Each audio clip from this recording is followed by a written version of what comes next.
বোঝানো। এই দেখো বিজেপি তোমাদের নাম কেটে দিত, আমরা হিয়ারিং করি তোমাদের নাম রেখে দিয়েছি। তোমার বাপের ক্ষমতা নাই, হিয়ারিং এ যদি কেউ অ্যাটেন্ড নাও করে তারও তার নাম কাটা, কারণ আপনাদের খসড়া তালিকায় নাম আছে। আপনারা যে ফর্মটা দিয়েছিল সেই ফর্মটা ফিল আপ করে রিসিপ্ট কপি আপনাদের বাড়িতে আছে।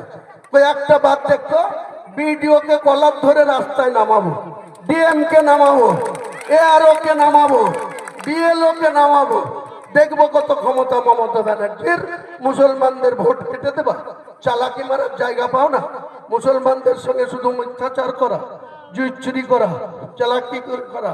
কি ছিল হরিশ্চন্দ্র স্ট্রিটের বিয়ে কালীঘাটের বাড়িতে, আজকে কি করেছে? তোমার ভাইপুর কটা ব্যবসা ছিল 2014 সালের আগে? তোমার ভাইপুর দিল্লিতে MBA পড়াশোনা করতো, 14 সালে এসে ডায়মন্ড হাবড়ার সাংসদ হয়ে কোথা থেকে এত টাকা পেল?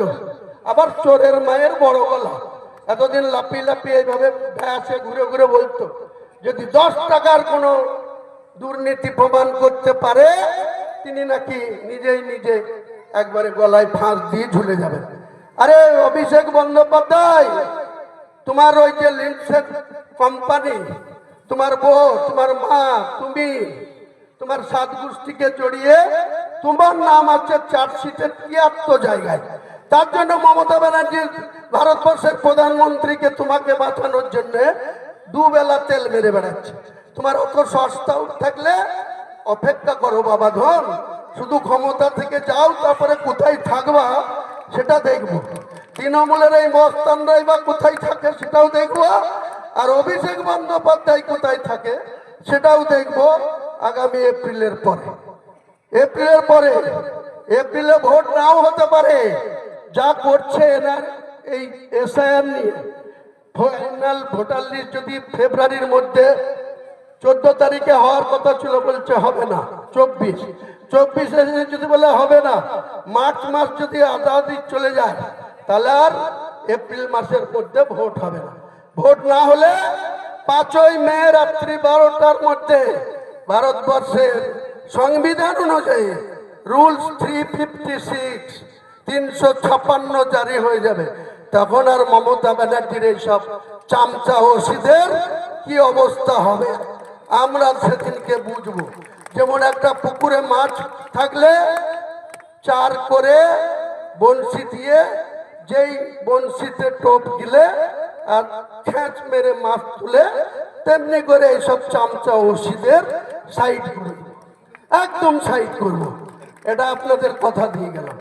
দেখবেন যারা কত বাহাদুরি করতে পারে, কত মানুষের উপরে জুলুম করতে পারে, সেটা সেদিনকে জবাব দেব।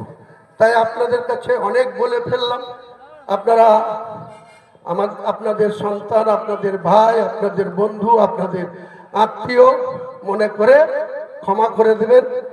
আগামী শনিবার আসুন, দেখা হবে ওই বেলডাঙ্গার মোরাদিগির পীর সাহেবের উল্টো দিকের মাঠ থেকে 100 বিঘি মাঠের উপরে ডায়াস প্যান্ডেল করেছে। একবার দেখারও দরকার। দেখবেন, শুনবেন, যদি বিশ্বাস জন্মায় তাহলে শপথ নেবেন আগামী 26-এর ভোটে মমতা ব্যানার্জির জোড়া ফুলের শিকড় থেকে উপড়িয়ে দেওয়ার জন্য আপনাদেরকে সাপোর্ট দিতে হবে, দোয়া করতে হবে, সমর্থন করতে হবে। সবাই ভালো থাকুন।